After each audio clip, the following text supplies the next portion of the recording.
Now will we see the magic?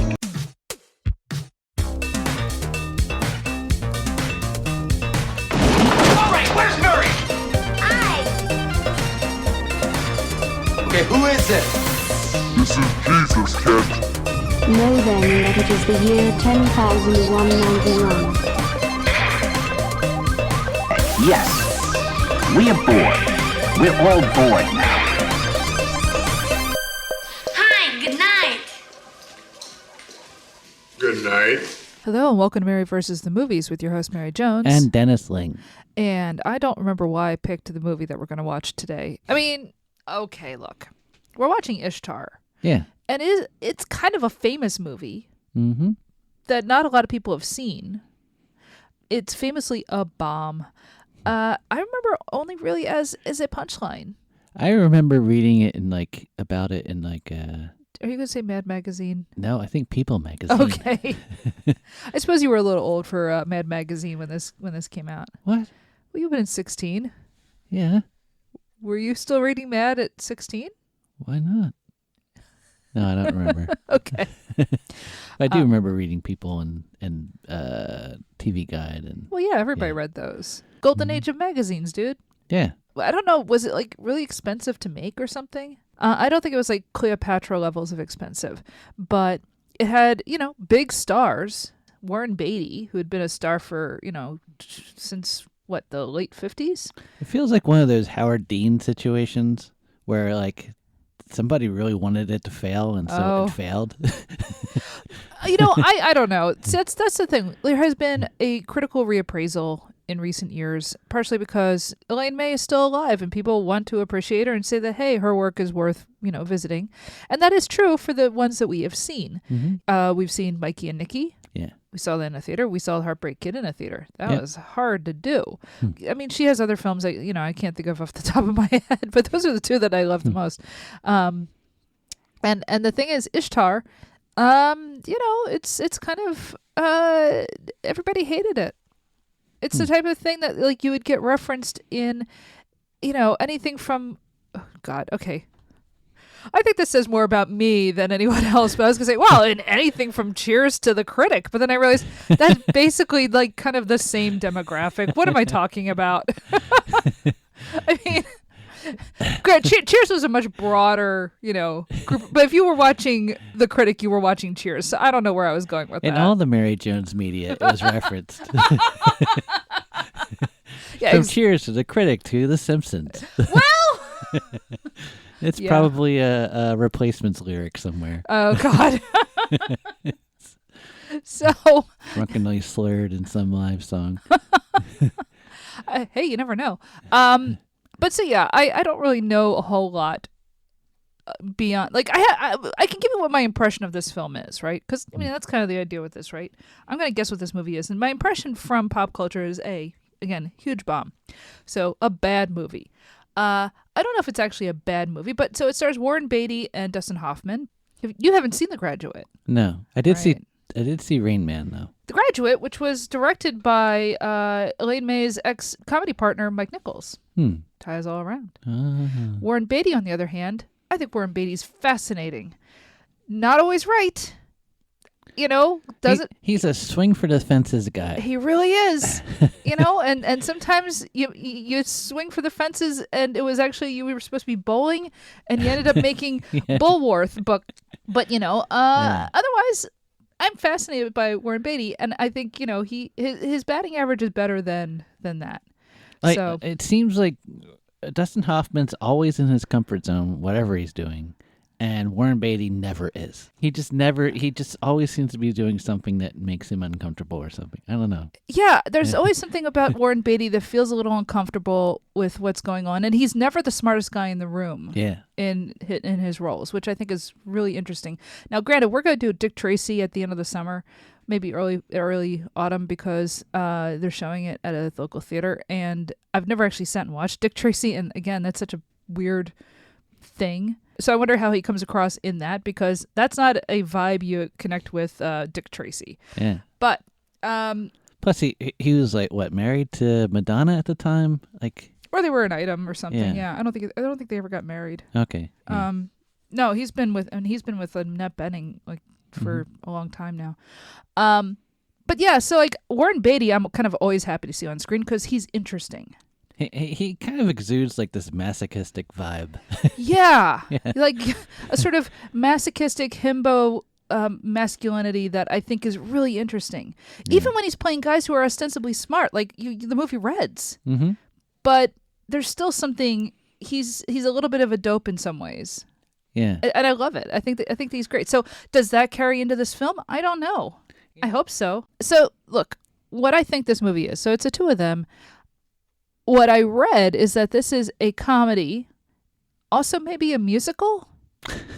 Now here's the thing, and I don't know what they're doing in the Middle East, but I know they're on a camel. Yeah. So I assume this is basically like those Bob Hope, Bing Crosby movies, right? Like Spies Like Us. Well, was that a successful movie? Yeah. No? With me. Well, I bought them all. Paul McCartney 45. okay. At some point, we're going to do that Paul McCartney movie, Give My Regards to Broad Street, and I hear that's pretty bad. Yeah, I know. It's going to be bad. I know it's bad. That's going to be a real watching at midnight sort of thing. And I'm a huge Beatles fan, but, woof. Anyway, so yeah, my impression is that basically this is Elaine May trying to do the road movies from the 40s. And those movies are not culturally sensitive. No. They are sometimes very funny. And obviously Bob Hope and Bing Crosby had a chemistry together that really works. And it's sort of an antagonism, like a friendly antagonism that I assume was a real antagonism actually. But no, I genuinely, I do enjoy those movies, especially, is it The Road to Utopia, the one that's set in the Yukon? Oh, that's a good one. I've never seen any of them. Oh, really? The only thing I've seen was Spies Like Us, and Bob Hope shows up in it. You'd never seen Dorothy Lamour in a grass skirt? No, I should have. Yes. So yeah, the road movies are fun. And I assume this is basically like trying to do the road movies, but in the 80s and not Spies Like Us. And I guess, some of that was like Bob Hope was still an active entertainer at the time. He was old, but he was still going. Yeah. As he said, I remember he was still doing Christmas specials when I was a kid. Yeah. I think that just means I'm old now, but but Bob Hope was still around. And yeah, I don't know. That's about all I've got on here. I think that it's trying to do like that type of a thing because it's a comedy, because I read it might be a musical, or I'm half remembering that it's like a musical or something. And, these two guys are, I guess they're wanted as spies, maybe? Is it like Spies Like Us, or am I thinking of Spies Like Us? I don't know. I have no idea. It wouldn't surprise me, though. That's a common... It's the 1980s. That's a thing. Yeah. Where they're wanted by Colombian drug lords. Exactly. Like and steel drums immediately. Start playing. Oh yeah, that reminds me. We should do Jewel of the Nile at some point. But yeah. So no, that's it. You've got me. Okay. This is set in the Middle East. I'm a little scared of what that's gonna mean. Why are they referencing Ishtar, the ancient Sumerian goddess? Sumerian, Babylonian, Akkadian. I can't remember now. I think she might be Babylonian. Do you think Inanna was the Sumerian equivalent? I'm sorry, go ahead. Do you think she left the cameras running like Frankie and Nikki when they would leave? They might come back.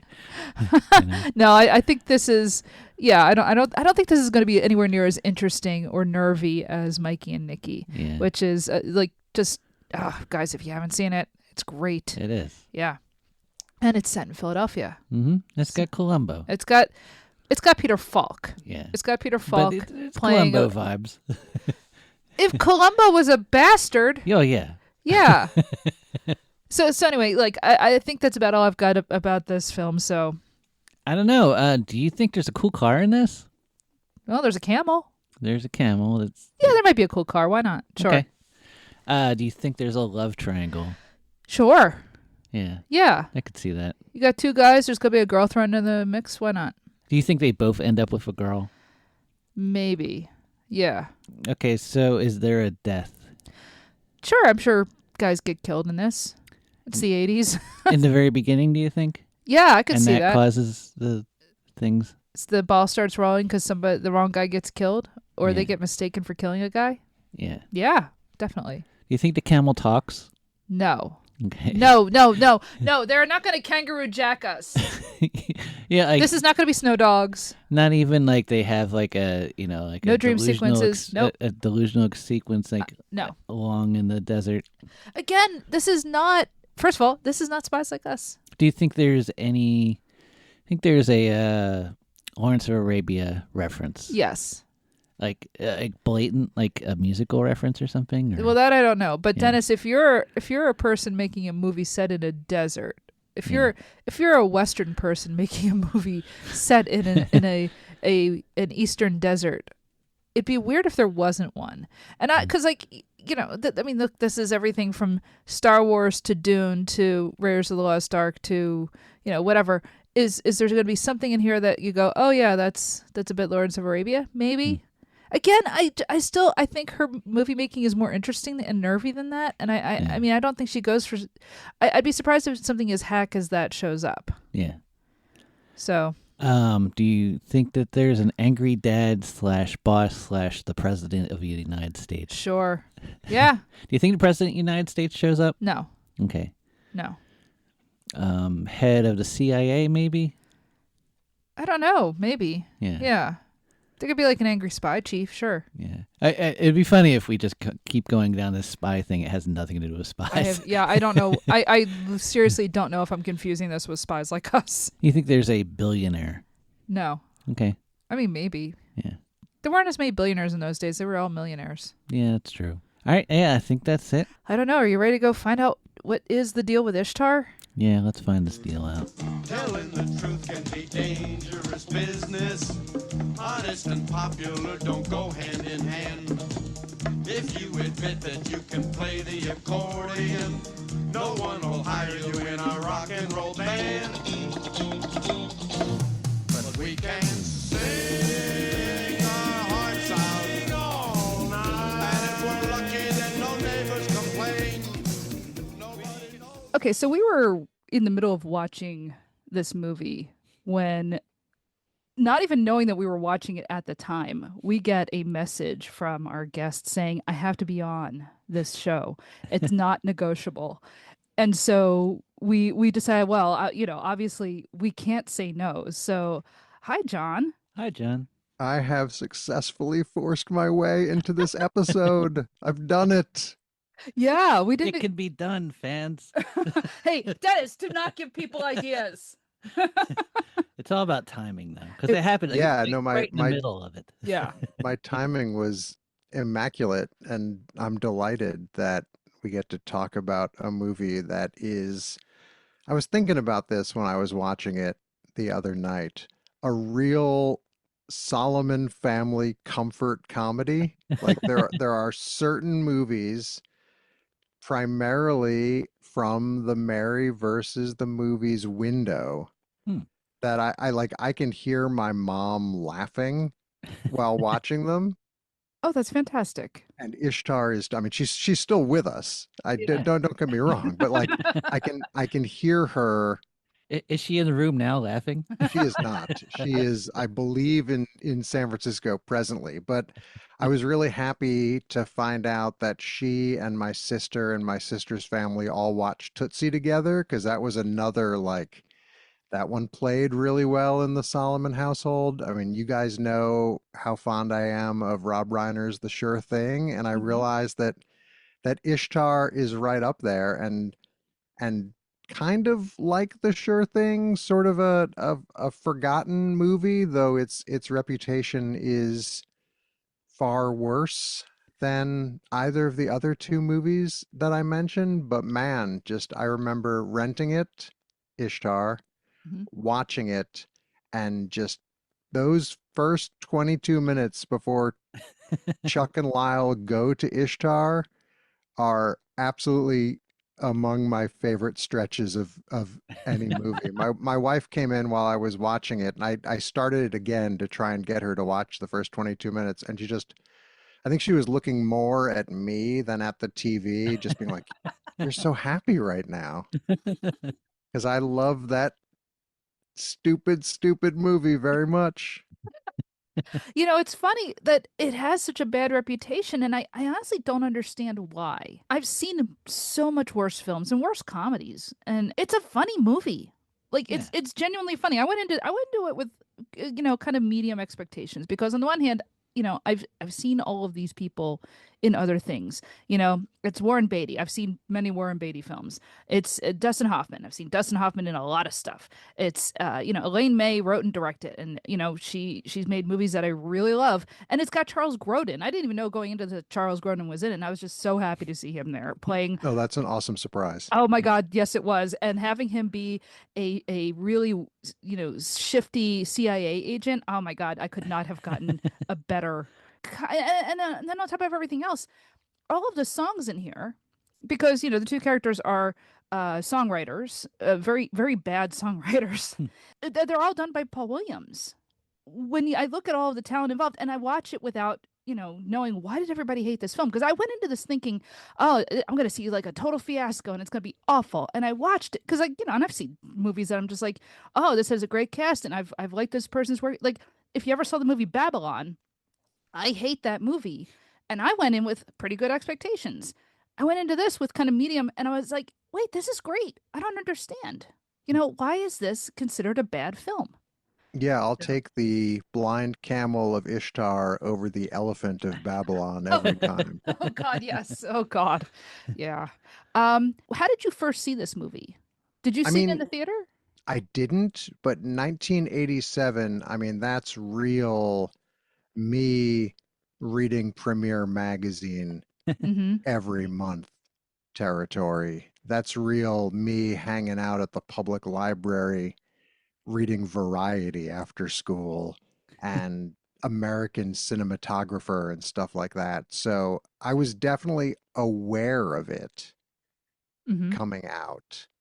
And I can't quite say I was aware of the baggage that it was carrying up to its release date, but thinking about why it wasn't successful, I wonder if it just comes down to the fact that it was very expensive to make. So before we got on here, you recommended a short documentary to us called Waiting for Ishtar. And so I watched it before, coming on here. And it gets into kind of like why exactly did this get the bad press that it did? And I mean, some people like, I think probably Siskel and Ebert genuinely probably just didn't like it because they had very mercurial tastes.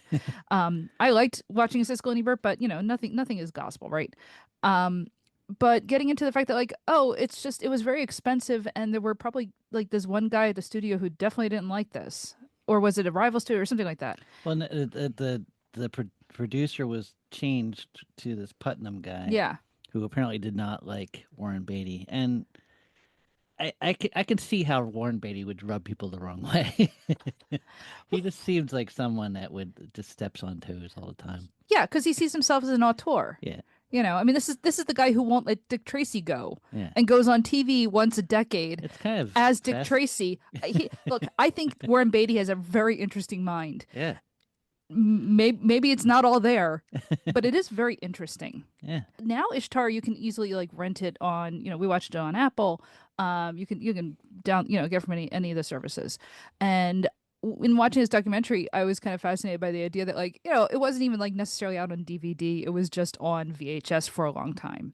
And to be honest, like that's sort of not in a dissimilar situation to what happened with Elaine May's other film, The Heartbreak Kid, where like that's almost impossible to get your hands on legally. Two things. The Waiting for Ishtar documentary, I had not seen that before Saturday night, where I was like, I got to do my Mary versus the Movies research. And I was digging around and looking at ishtarthemovie.com, and all of a sudden that popped up on Vimeo. So I was completely unaware of that until a couple days ago too. And I thought one of the best things about it was the fact that in talking to Paul Williams, you got the sense of how he wrote the full songs that you're only hearing excerpts that these terrible songwriters are trying to workshop as part of the movie. And so, I mean, I've had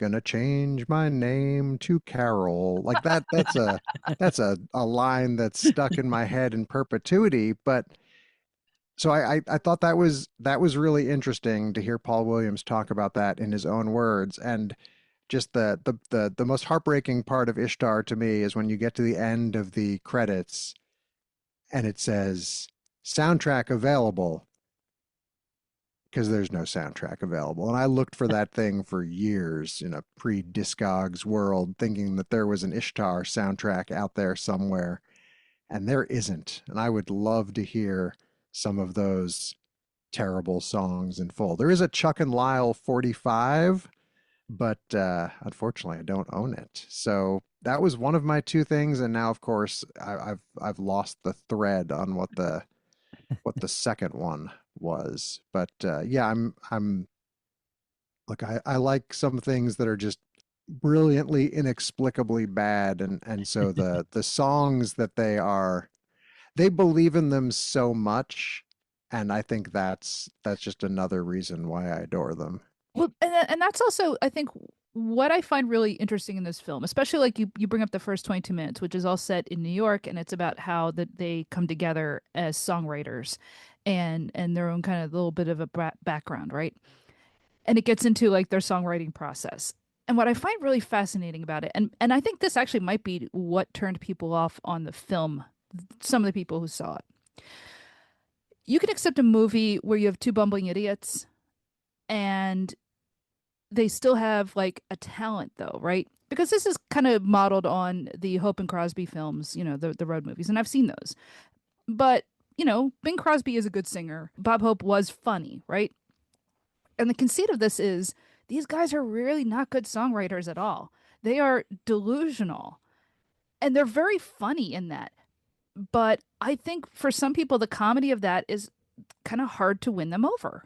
I also think that it might have been hard for audiences, and I think that's one of the great, brilliant casting moves of Ishtar, is to have Beatty as the nebbish and Hoffman as the ladies' man. Yes. And that just might have been difficult for audiences to wrap their head around. I did remember my second point, and that was I was at a block party yesterday, and I was talking to a couple friends of the show about how I was going on your podcast to talk about Ishtar. One of the people was like, "Oh, I saw it in the theater when it came out in 1987, and I loved it, and I didn't understand why other people didn't like it."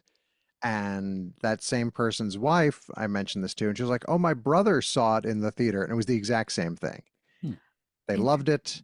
They didn't understand why the rest of the world felt differently. And I mean, I think if you like comedy and you like things that are good, like this is a pretty good, smart, dumb movie. You just need to, I mean, I think so much time has passed that now is as good a time as any to get into Ishtar. You know what I mean? Like Paul Williams has had a huge renaissance in the last couple of years. Like, now's the time to go get you the lone VHS copy of Ishtar from your local public library. I did discover that my public library does not have an Ishtar DVD. I swore that they had one in the Mercer County library system, but I had to watch this on Roku. Part of it is like Entertainment Tonight was kind of coming into its own at the time. Okay.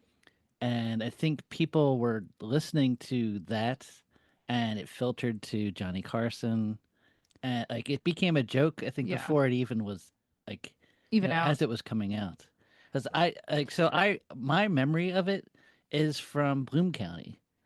Like there was this thing of Opus holding up like People magazine with those two on the cover. Okay.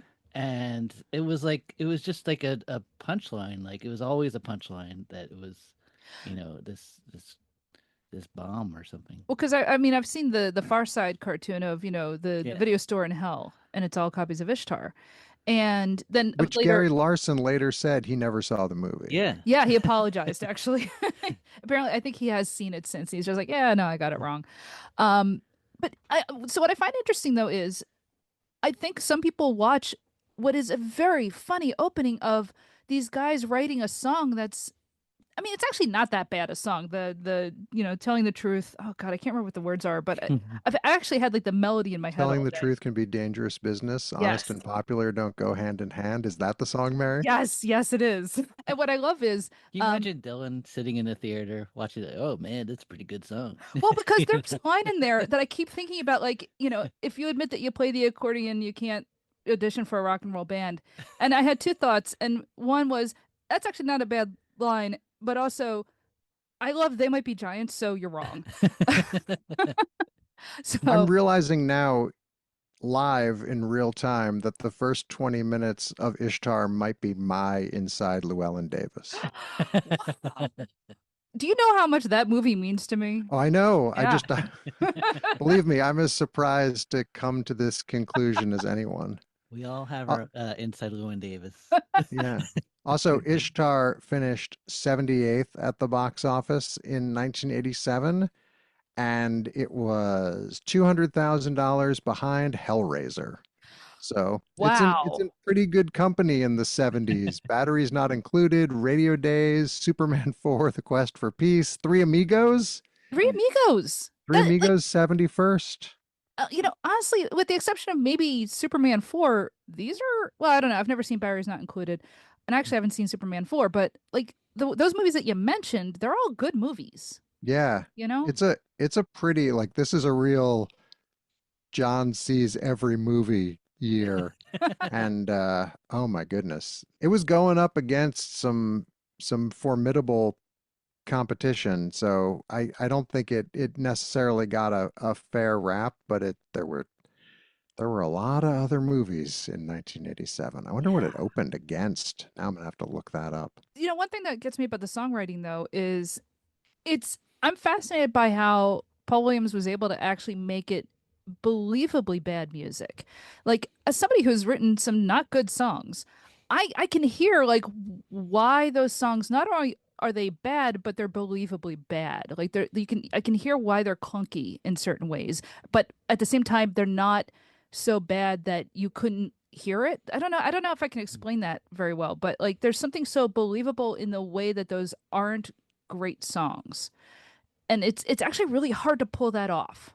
Yeah. It's really hard to make something that's believably bad without it being sort of I don't know. It's like there's a difference between making like a Sharknado and Plan 9 from Outer Space, right? Because there's a certain genius behind Plan 9 from Outer Space. Like, genuinely, I really do love Ed Wood's movies. And Paul Williams is able to actually pull off essentially being an Ed Wood for songs here in a way that's really, really hard to do. Because otherwise you're doing Sharknado. Sharknado is not good, but it's also kind of calculatedly not good, right? In a way that you can see, like, or like snakes on a plane or something like that. It's just like, oh, this is trying too hard to be bad. Yeah. For sure. And what's weird in this is that the songs don't feel like that. There's something he pulls off here that I'm kind of like, I could accidentally get a tape by somebody making these songs. Like, I don't know. There's something really brilliant in the way that he does this that is really hard to do. Like, I think anyone that's written a song knows what it's like to write something, believe in it, and think, "Wow, this is the best thing I've ever done." The next day, be like, "I'm erasing. I don't want to think about this ever again." Exactly. But yeah, to intentionally do that is a hard thing. I think. Yeah, like there's an artistry here that he's pulling off that is really hard to pull off, and I think also like some people just aren't going to connect with that because they're not going to understand why it's funny. They're just going to be like, "Wow, that's a really bad song." I'm like, "Yeah, that's the joke." And I think there's a lot of that. Like you brought up about Warren Beatty, and person we were watching it with was just like, "Man, did Warren Beatty like lose a bet to be in this?" And I'm like, "No, the joke is that normally he is the leading man, and even though a lot of his characters are dopes in some way, he still has that leading man edge." In this, he doesn't. And that's what's funny. And that's what's interesting. The whole movie is about playing against what you expect. I think that's one reason why it probably failed with some people. But at the same time, I also just don't think those elements are failures. Like, it actually makes the movie funnier that way. I think it's hard to write believable first thought lyrics. Mm-hmm. Yes. And you're seeing a lot of that from Paul Williams. I think one of the reasons that Ishtar might have also failed, as I'm now looking at the domestic box office for May 1987, is 5 days after it came out, Beverly Hills Cop 2 was released. Oh. And if you were going to go see a comedy, that was probably the comedy you were going to go to see. But fascinatingly, 2 days before Ishtar is released, and this does even worse in May, Raising Arizona. Wow. Oh my God. I don't think people knew how good they had it in the 80s, especially this particular year in terms of comedies. Because no, Raising Arizona, I love that film so much. And to think that did anybody go see it? Sounds like not really. See, I remember watching Raising Arizona. I mean, I remember watching Good Morning America when Raising Arizona came out. Okay. And they're talking about this is a comedy about people stealing a baby. And apparently it's very funny.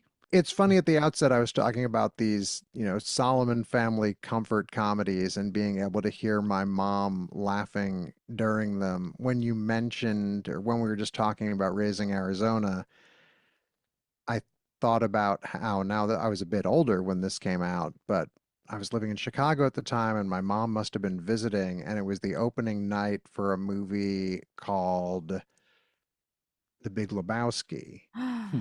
And so we went to see that, and we both were laughing uproariously, and the rest of the theater was basically silent. Oh no. Because I don't think anybody had any, like, that movie has had a long, successful life and is all the more appreciated as it has gone. But man, that night at Old Orchard Cinemas or wherever we were, people outside of our row did not know what to make of it. So you can put the Big Lebowski on that list as well. See, I'm always fascinated by movies that they just fail when they first come out, or people just don't know what to do with them, And it's not even like they're not even necessarily groundbreaking. There's nothing groundbreaking about Ishtar. There's nothing groundbreaking about The Big Lebowski, But there's just something that the audiences are expecting that they're not getting, and I often wonder like what it is that they didn't get, And I don't have an answer for that because my sensibilities obviously don't really jive with with them, because I saw this and I immediately loved it. I saw The Big Lebowski and I was like, I've got to see that again. I've got to see that like 5 times before I understand what exactly the plot was, which, is kind of the joke because, it's sort of riffing on The Big Sleep, a movie that famously they had to call the author of the novel while writing the screenplay and say, dude, what exactly happens at the end of this so that we can finish writing the screenplay? And he went, yeah, I don't actually know. I love The Big Sleep, but it's a very confusing story. Didn't that come out after Fargo? What? Yeah, Big Lebowski? Yeah. So I think it's all about expectations. Like people are expecting like Academy Award winning drama. Right. And yeah, that's not that. Yeah. And there's a little bit of that with Ishtar. Yeah. When you look at the movies that Warren Beatty and Dustin Hoffman were in right before Ishtar, like, isn't it Reds and Kramer versus Kramer into Right. Ishtar, something like that? I don't know if it's a direct A to B line, but it's pretty darn close. Well, yeah, I mean, you're right about, at least with Warren Beatty, he had just done Reds, and we did Reds for the show, and I think Reds is an incredible film, but it is a real nothing at all like Ishtar. Like they are not even close to each other.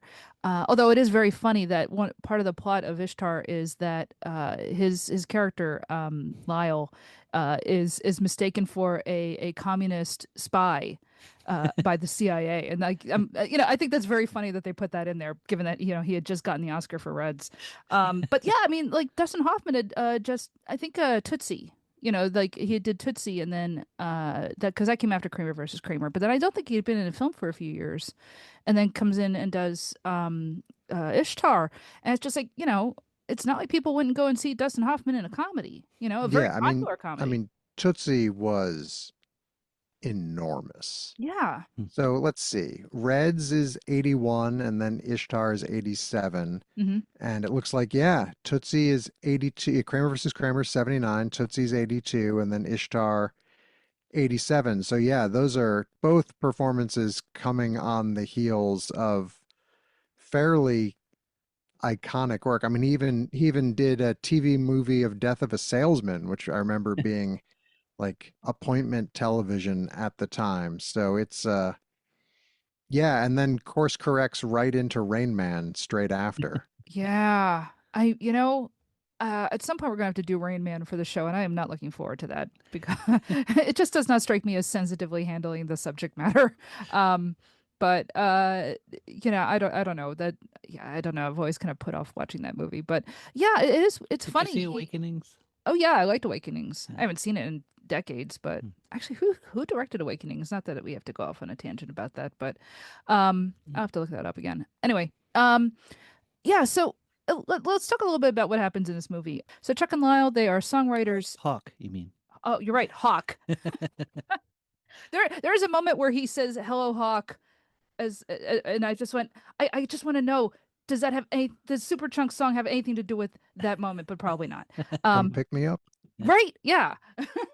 It's funny the things that your brain leaps to. But so Also, Penny Marshall directed Awakenings. oh, was it really? I like her movies. Wow. Well, that's But two back to movies. Chuck and Lyle. But Chuck and Lyle, yes. So they are two people who they're songwriters. They find themselves, they want to be the next Simon and Garfunkel, and they are doing their darndest to, try to get gigs. They're going to open mic nights, and their performances at the open mic nights, they are fascinating to me. Watching them trying to not just do their own stuff, but also, Little Darling, the 50 song and stuff, and it's just. Them dancing on stage with congas, not even congas, like little bongos. Like you can't really describe comedy too much in a podcast, but just like their performances, it is very, very funny. But they're doing so poorly, and they get a guy to be their agent, and he's like, "Look, the only thing I can book for you guys is 10 weeks at a hotel in Morocco." Honestly, that doesn't sound so bad. I'd love to go to Morocco Wait, personally. that or what was the other one? Was it Oh, Honduras. Honduras, which, Yeah. if you know anything about the 1980s, I don't think you want to go to Honduras or really anywhere in like the Isthmus. But I mean, but that's also like kind of an element of this film is, like going on in the background is America's sort of involvement in all of these other countries and trying to forestall revolutions or whatever. Because I mean, that once they get to Morocco, then it becomes a spy comedy. Chuck is in the airport and he what would you say, like not accosted, but what's the right way to put it? Well, the word I was going to use is accosted, so I think Oh, there you that's go. probably right. Well, it's okay. He's accosted by what at first he thinks is a young man, but is actually a woman who is, dressed, you can't. She's all in disguise, and she is a revolutionary, and she wants to switch. Like, she basically is trying to steal his passport and his luggage and stuff, so that she can get out of the city of, I guess, like the little Republic of Ishtar in Morocco. I'm making a hash of this, but essentially, she wants to switch like their bags and stuff so that she can escape, and he'll take the fall for it. Because jumping back, there has been a discovery of a map that says there will be two prophets will come to the land of Ishtar and foment a revolution. The guy who discovers the map thinks that he and his professor are going to be the prophets who are going to foment this revolution. And of course, it ends up that's not what happens. He gets killed. The map is stolen. And the woman. No, he hides the map, but we don't know where it is until later on. Remember? Oh, you're right. I'm sorry. Yeah, it could. Thank you. He does very quick hiding somehow. Yeah, it's fine. It's that kind of a plot where so the map goes missing, and we later find out that it's been sewn. Like I don't mind saying it too early. No. You can't get too linear with this stuff. They end up, when she switches her stuff with Chuck's, they sew it into the lining of his jacket, this special map. She switches stuff with him, and so then he ends up getting in with the CIA agents who are trying to stop a revolution from breaking out against the emir of Ishtar, and because he's basically their guy, because the revolutionaries are all presumably communists or something. And so you've got the CIA working with Chuck to bring down Lyle, who they think is a communist plant who is working with the revolutionaries.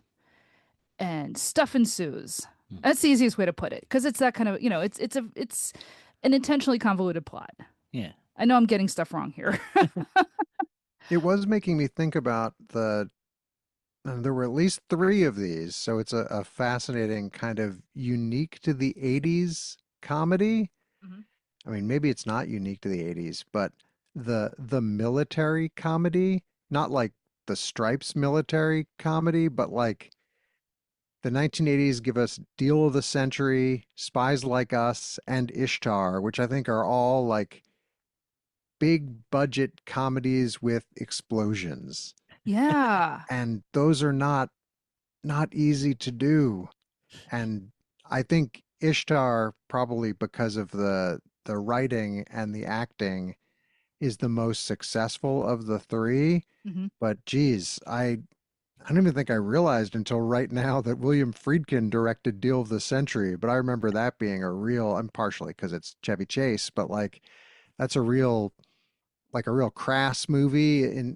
While Ishtar, I think, has a, overflowing amount of heart in certain regards. Yeah, no, definitely. I have not seen Deal of the Century. Now I kind of want to, just out of curiosity. But that's the thing. This is the opposite of a mean-spirited film, actually, which is kind of nice. Yeah, Spies Like Us is actually a movie I kept thinking about while watching this, and how much more I like this than Spies Like Us.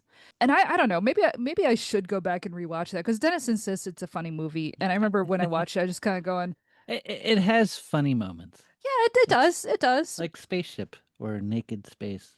Wait, what? That's that Leslie Nielsen. That's that movie you keep talking about. Is Yeah. that's the one where the alien says he wants to eat your It's face? the one that has two funny parts. Because you frequently bring up wanting to eat somebody's face Oh yeah. because of that movie. Hmm. It's a shame that this is the movie that basically put Elaine May in director jail, because we were just talking about how it's a movie with a lot of heart.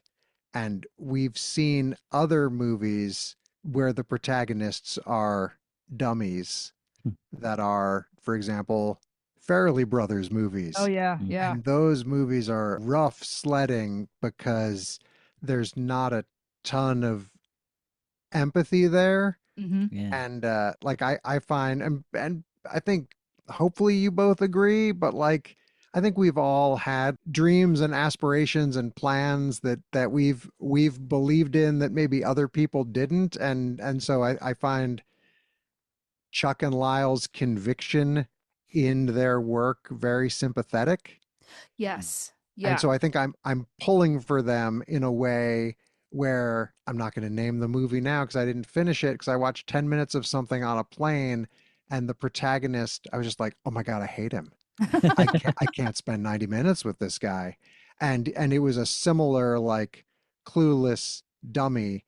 And I want to give the movie the benefit of the doubt, where maybe when I'm not, over Ohio or wherever I was when I put it on, I'll feel differently about it. But I think it just really shows how a director and a writer can really take characters that you could, under other circumstances, like possibly, for example, real life, they would drive you crazy. Yeah. But in a movie, you're pulling for them, and maybe even to a degree or another see something of yourself in.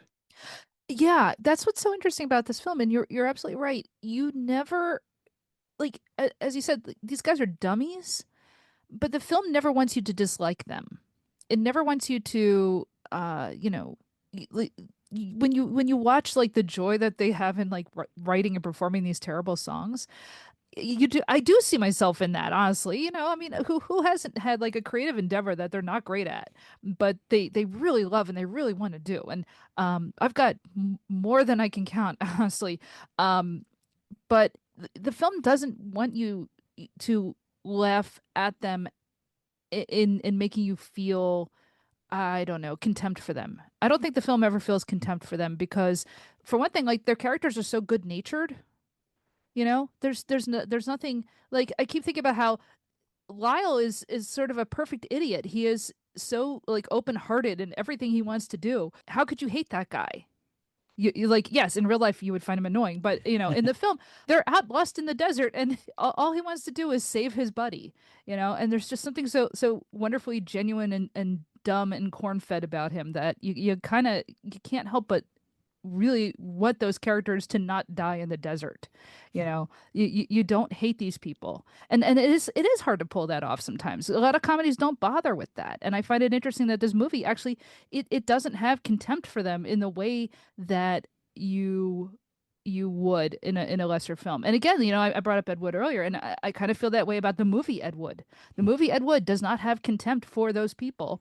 It has a lot of love for them, and I think that's so interesting when films bother to do that because so much, I don't know, too much comedy is about, and like it's inevitable because you do laugh when somebody is dumb and maybe you don't like them and it's fine watching them fail. Sure, everybody's got a mean streak. It's nice when a movie doesn't indulge in that too much. And when they leave New York and go to Morocco and Ishtar, there's a real opportunity for them to be ugly Americans, especially with it being the 1980s.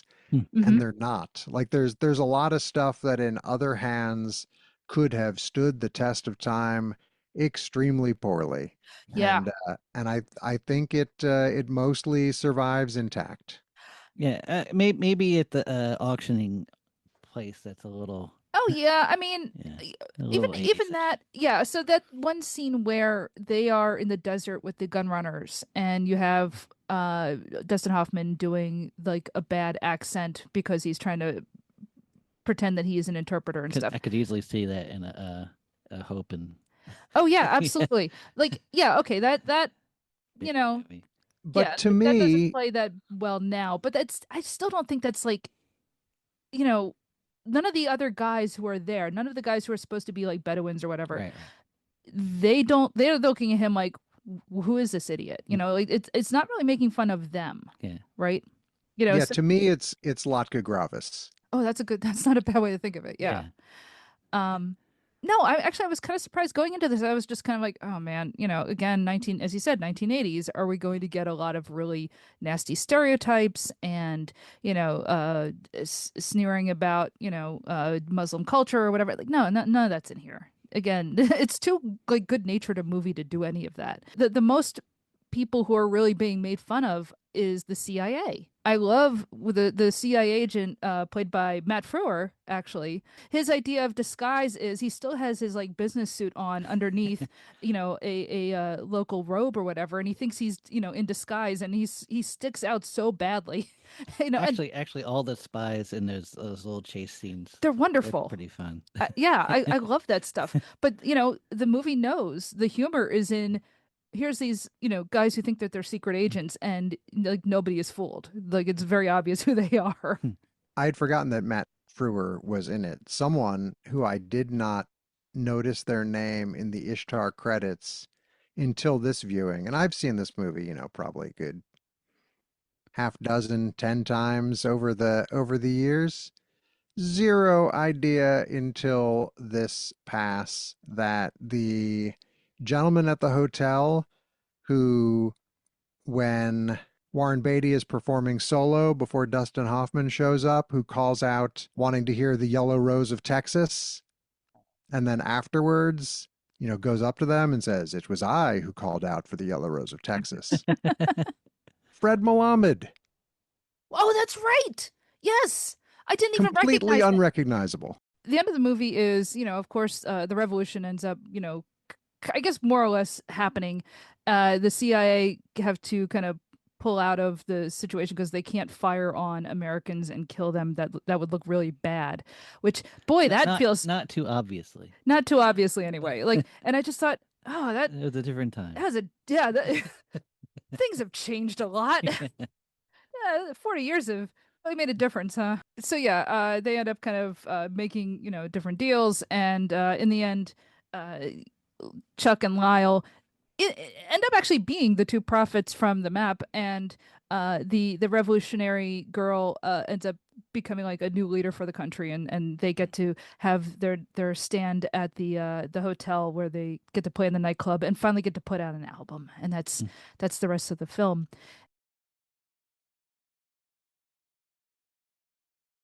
Ishtar is a real those who know kind of movie.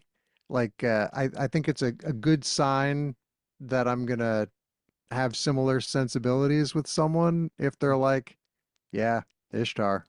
I really appreciated that, and I know I mentioned this to you via text and caught you by surprise with it, but in the most recent Knives Out movie, Ryan Johnson drops a Ishtar Easter egg into it, and that was one of those like, yeah, this guy knows how to make movies, and he gets Ishtar.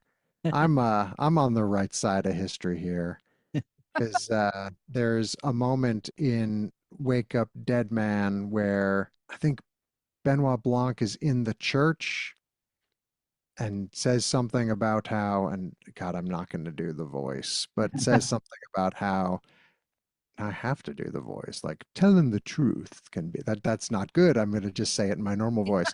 Says, telling the truth can be a bitter herb. And when he said that, I was like, wait, what's that from? Oh, that's I've amazing. heard that somewhere. That's fantastic. It's from the song at the beginning of Ishtar. However, apparently Netflix had the subtitles wrong, and it had Benoit Blanc saying, telling the truth can be a belly rub, which not only makes no sense, but Ryan Johnson had to go online and be like, no, it was a nod to Ishtar. The line is telling the truth can be a bitter herb. It can be a belly rub sometimes, though. That's fantastic. God, I have to rewatch Wake Up Dead Man. I really loved that movie. I was sort of skeptical that there was like this critical reappraisal, and I thought, oh, come on, this is just people being contrarian, and I kind of get annoyed when people are being deliberately contrary. I know people don't believe me that I would be annoyed by that, but that's me being contrary to them. I no, but so I went into this. I was like, how is this gonna be? Like, I honestly, it is legitimately one of the funniest movies we've covered for the show. Seriously, it really is like of all the comedies we've done.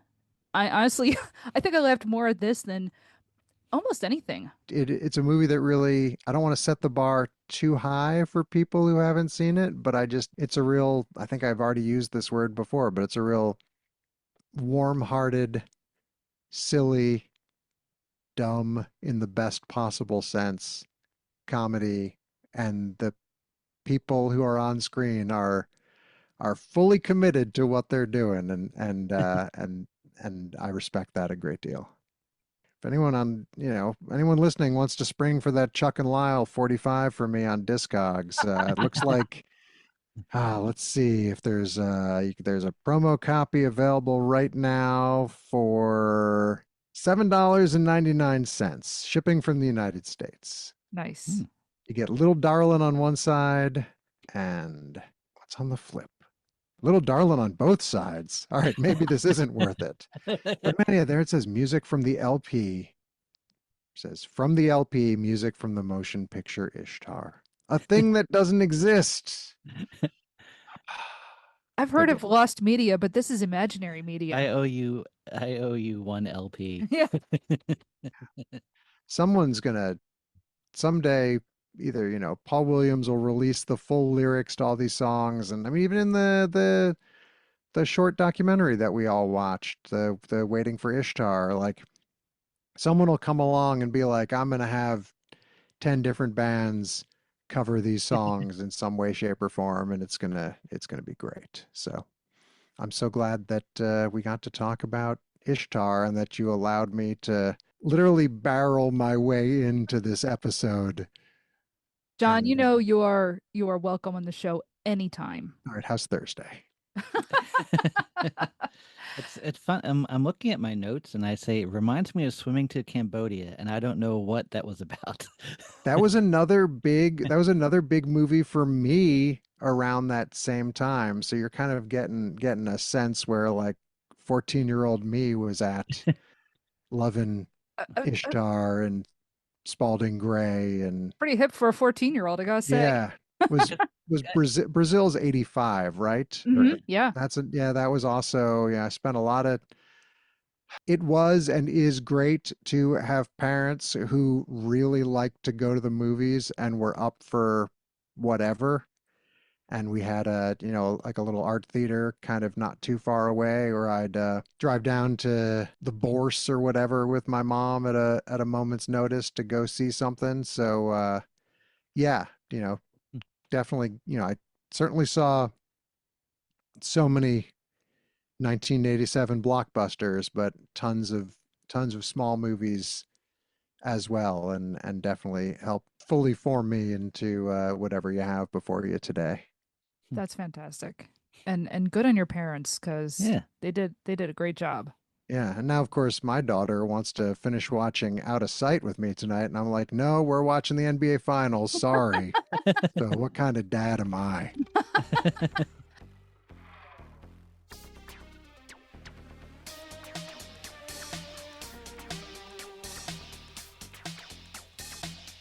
So that was Ishtar, starring Warren Beatty, Dustin Hoffman, Isabella Adjani, Charles Grodin, Carol Kane is in there. Who else is in this? Matt Frewer shows up. Written and directed, of course, by Elaine May.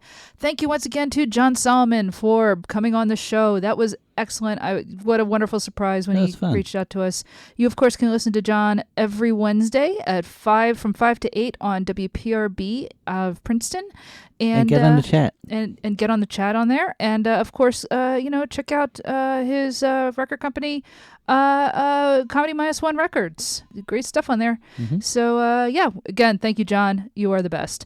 All right, folks, we are on all of your major platforms. We are on, Instagram and TikTok and like Facebook, I guess, and Blue Sky and I don't know, like social media. We're basically... Come on, say it. Mastodon. Say it.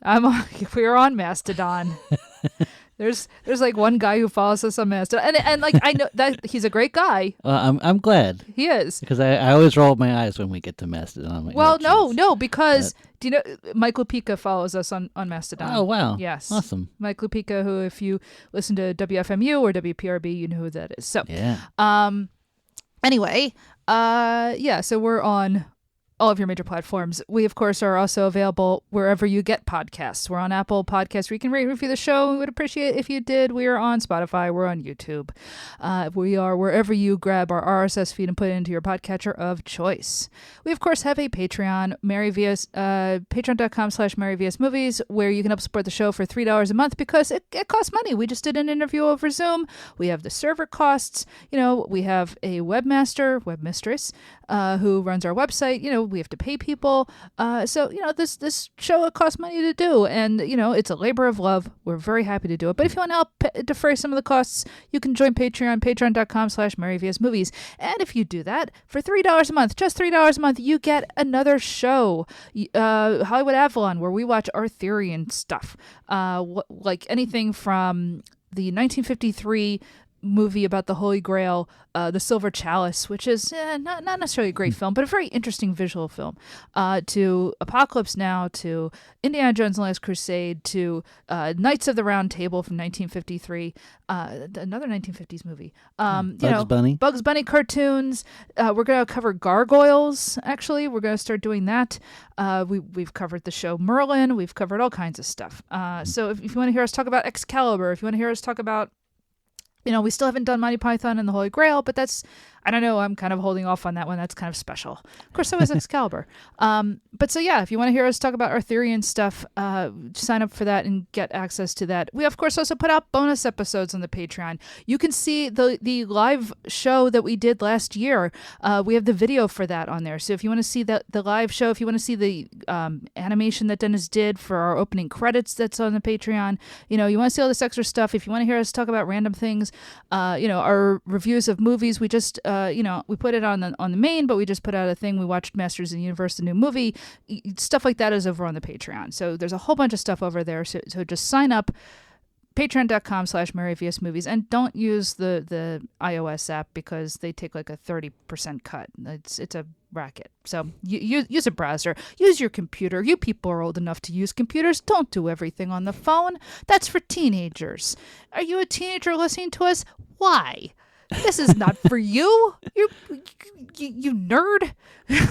Teenagers can listen to us. It's okay. Yeah, no, actually, but why would they want to? As a science experiment? I don't know. Yeah. The effects of aging and dementia on adults. So, yeah. Anyway, once again, thank you, Jon, for coming on to the show. This was excellent. And we will have you on again soon, I hope, because I really want to do the sure thing. All right. I think that's about it. Our next movie will be Married to the Mob. If you remember, we flipped a coin. So, our next movie will be the Jonathan Demme comedy Married to the Mob. And I'm looking forward to that. That's going to be fun. So, all right. I think that's about it. So, until next time. Get yourself a nice kite.